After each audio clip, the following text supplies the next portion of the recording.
민중당 대변인 신창현입니다. 1만 킬로 최저임금 대장정을 선포하는 민중당 기자회견을 진행하겠습니다. 오늘 기자회견은 먼저 김태환 택배노조 위원장으로부터 모두 발언을 듣고 이어서 정민정 마트노조 사무처장으로부터 오늘 이 자리가 열리게 된 취지에 대한 연대 발언을 연이어서 듣겠습니다. 그리고 마지막으로 이상규 상임대표로부터 1만 킬로 최저임금 대장정에 임하는 민중당의 입장을 담은 선포문 발표가 있겠습니다. 그러면 먼저 김태환 택배노조 위원장으로부터 연대 발언을 듣겠습니다. 반갑습니다. 전국택배연대 노동조합 위원장 김태환입니다. 원청의 사용자 책임을 강제하는 공동사용자 책임 도입이 진행되어야 합니다. 일 시킬 때는 가족이고 책임질 일이 생기면 나 몰라라 하는 이런 잘못된 구조는 이제 사라져야 합니다. 영업이익은 꼬박꼬박 챙기면서 경제사정과 관계없이 시시때때로 성과급 잔치를 벌리면서 책임질 일이 있으면 나 몰라라 하고 힘없는 노동자와 서민들에게 그 책임을 떠넘기는 일들은 사라져야 합니다. 택배 고객들은 CJ, 롯데, 한진 등 원청을 보고 계약을 합니다. 택배 요금도 원청이 결정합니다. 대부분의 하청업체들은 원청의 물류시설인 허브와 서브터미널에서 사내 하청의 형태로 일을 하고 있습니다. 원청의 업무 매뉴얼에 따라 모든 대리점과 택배 노동자들은 일을 하고 있습니다. 계약관계상 하청업체인 대리점 사장들은 영업과 관련해서 그리고 택배 요금과 관련해서 작업 환경에 대해서 물건의 분실 파손 등에 대해서 자신들이 할 수 있는 것은 거의 없다라고 이야기를 하고 있습니다. 심지어 하나의 원청에 적게는 수백 개, 많게는 2천여 개의 대리점이 존재하는데 이에 대한 원청의 관리감독 책임이 부실해서 대리점 경영상 각종 비리와 부조리가 넘쳐나고 있습니다. 원청의 사용자에 대한 책임, 이에 대한 개선 없이 택배 노동자의 근로조건 개선, 그리고 보다 나은 국민 서비스는 기대하기 어렵습니다. 뿐만 아니라 최근 배달 서비스가 급증하며 쿠팡 플렉스, 실버 택배, 자활 택배 등 플랫폼 노동이 확산되고 있습니다. 불안정 노동자가 다양한 형태로 급증하고 있으며 사회적 불평등이 심화되고 있지만 기존의 법 제도는 이를 보호하지 못하고 있어 새로운 사회적 문제로 대두되고 있습니다.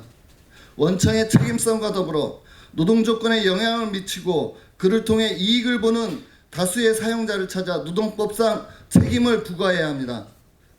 지난해 CJ 대한통운의 대전 허브 물류센터에서 택배 노동자가 연이어 사망의 사회적 문제로 되었습니다. 지금도 크고 작은 사고가 끊임없이 이어지고 있습니다. 사람이 죽어야, 노동자가 일하다 죽어야 부랴부랴 미봉책을 내는 것이 아니라 시대의 변화 발전상에 맞는 법과 제도를 정비해서 원천적으로 문제를 해결하기 바랍니다.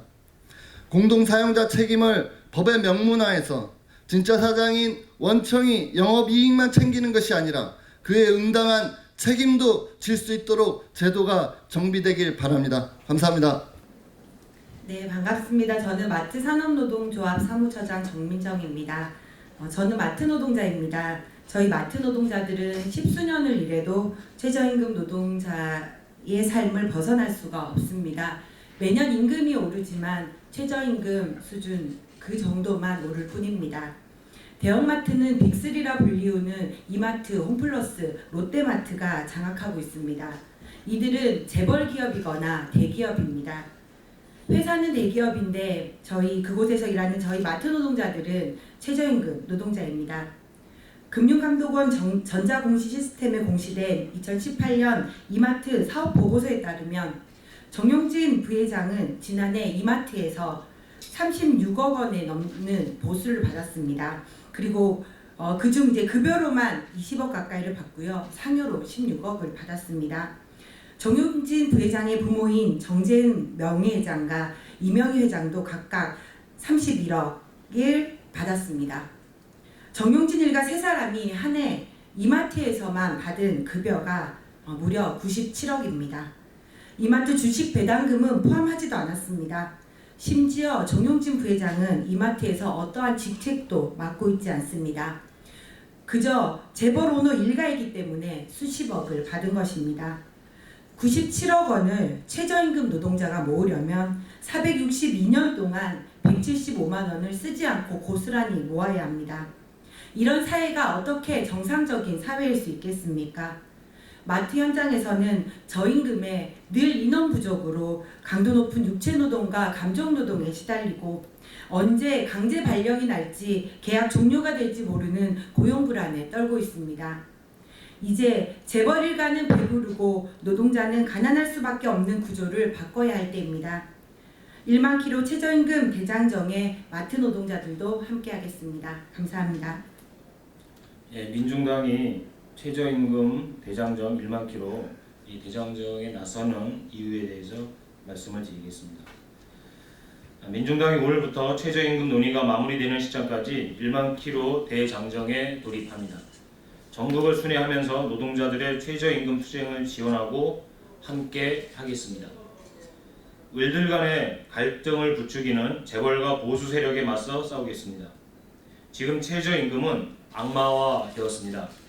경청과 정경련 보수 정치권이 최저임금이 모든 문제의 원흉이냐 통계장난, 가짜뉴스로 국민의 눈과 귀를 가리고 있습니다.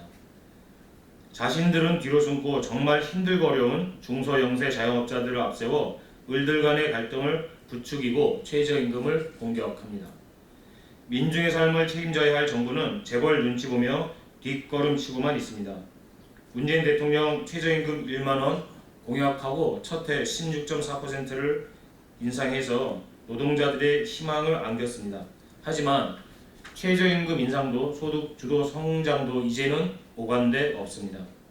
스스로 최저임금으로 인한 경제 위기, 고용 위기를 말하고 있으며 재벌의 눈치를 보면서 속도 조절론, 동결을 주장합니다.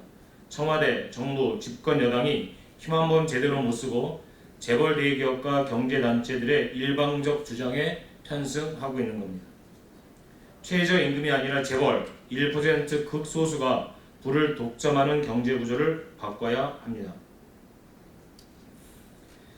최저임금은 더 많이, 더 꾸준히 인상되어야 합니다. 최저임금 인상으로 소득 분배 지표가 일시적으로 개선되었다는 발표도 있습니다. 지난 2년간 최저임금 인상, 우리 경제가 감당하지 못할 수준이 아닙니다. 경제 위기에 대한 근본 대책과 자영업자 보호 대책을 세우고 최저임금은 지속적으로 인상해야 합니다. 민중당은 최저임금을 노동자 평균임금 60% 이상으로 정하는 새로운 기준을 제안합니다. 최저임금은 생존 보장 수준을 넘어 교육, 의료, 주거 등 사회적 권리를 보장할 수준으로 결정되어야 합니다.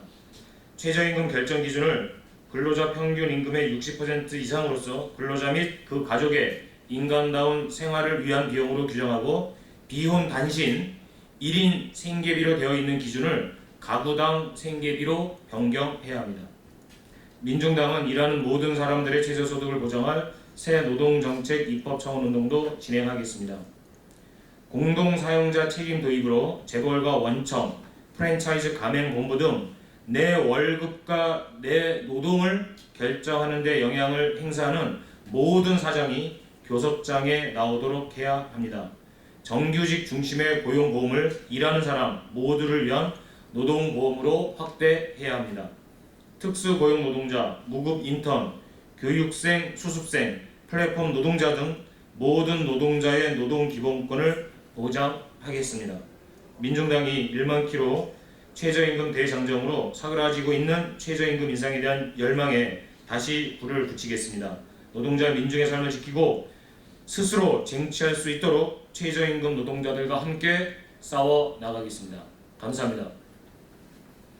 예, 이상 마치겠습니다.